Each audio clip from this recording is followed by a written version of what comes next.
Hi friends, നമുക്ക് കുമ്പളത്തിൻ്റെ ഇല കൊണ്ടുവന്നൊരു തോരൻ വെച്ച് നോക്കിയാലോ. കർക്കിടക മാസത്തിൽ നാം കഴിക്കുന്ന പത്തലക്കറികളിൽ പ്രധാനമായിട്ട് എടുക്കുന്ന ഒരു ഇലയാണ് കുമ്പളത്തിൻ്റെ ഇല എന്ന് പറയുന്നത്. കുമ്പളത്തിൻ്റെ തളിരിൽ നോക്കി നന്നായിട്ട് കഴുകി അരിഞ്ഞ് വയ്ക്കാം. ഇതിലേക്കൊരു മീഡിയം സൈസ് സബോള, 2-3 പച്ചമുളക്, കുറച്ച് തേങ്ങ, ഈ 3 സാധനങ്ങളും അരിഞ്ഞ് വെച്ചിട്ടുള്ള കുമ്പളത്തിൻ്റെ തളിരില തന്നെ എടുക്കണം. തളിരിലയിലേക്ക് ചേർത്ത് കൊടുക്കാം. ഇല ഒത്തിരി ഉണ്ടല്ലോ എന്ന് ഓർത്ത് ഒത്തിരി ഉപ്പൊന്നും കോരിയിടണ്ട, കുറച്ച് ഉപ്പ് മതിയാകും. അതിനുശേഷം അതിലേക്ക് നമ്മൾ ചേർത്ത് കൊടുക്കുന്നത് ഒരു 1/4 ടീസ്പൂൺ മഞ്ഞൾപ്പൊടിയാണ്. ഇനി നമ്മൾ എടുത്തിരിക്കുന്ന പച്ചമുളകിൻ്റെ എരിവ് അനുസരിച്ച് നമുക്ക് മുളക് പൊടി ചേർത്ത് കൊടുക്കാം. നല്ല എരിവുള്ള പച്ചമുളകാണെങ്കിൽ മുളക് പൊടിയുടെ ആവശ്യമില്ല.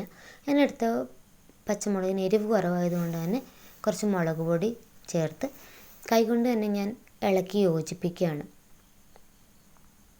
ഇപ്പോൾ തന്നെ നിങ്ങൾക്ക് കാണാം ആ ഇലയുടെ അളവ് നല്ല രീതിയിൽ കുറഞ്ഞിട്ടുണ്ട്. പാൻ അടുപ്പത്ത് വെച്ച് പാൻ ചൂടാകുമ്പോൾ അതിൽ എണ്ണ ഒഴിച്ച് എണ്ണ ചൂടായി വരുമ്പോൾ കടുക് ചേർത്ത് കൊടുക്കാം. ഇതിൽ കടുക് പൊട്ടിക്കഴിയുമ്പോൾ നമ്മൾ ഇതിലേക്ക് കുറച്ച് ഉഴുന്ന് ചേർത്ത് കൊടുക്കുകയാണ്. ഉഴുന്നിന് പകരമായിട്ട് അരി വേണമെങ്കിലും ചേർക്കാം. ഒന്ന് കടിക്കാൻ കിട്ടുമ്പോൾ ഒരു ടേസ്റ്റാണല്ലോ.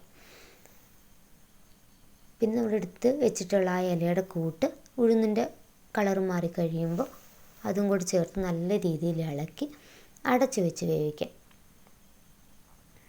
അത് ഇടയ്ക്ക് തുറന്ന് ഇളക്കി കഴിയുമ്പോൾ അതിൻ്റെ ഉപ്പൊക്കെ ഒന്ന് ചെക്ക് ചെയ്യണം. നല്ലപോലെ അടച്ച് വെച്ച് വേവിച്ചെടുത്ത് കഴിയുമ്പോൾ നമ്മുടെ കറി റെഡിയാണ്. എളുപ്പമായിട്ട് ഉണ്ടാക്കാൻ പറ്റുന്നൊരു കറിയാണ് കുമ്പളത്തിൻ്റെ ഇല കൊണ്ടുള്ള തോരൻ എന്ന് പറയുമ്പോൾ. ഇനി എല്ലാവരും ഇതൊന്ന് ട്രൈ ചെയ്ത് നോക്കണം, ഫീഡ്ബാക്ക് അറിയിക്കണം. ഇനി നല്ലൊരു വീഡിയോ ആയിട്ട് വീണ്ടും കാണാം. ബൈ.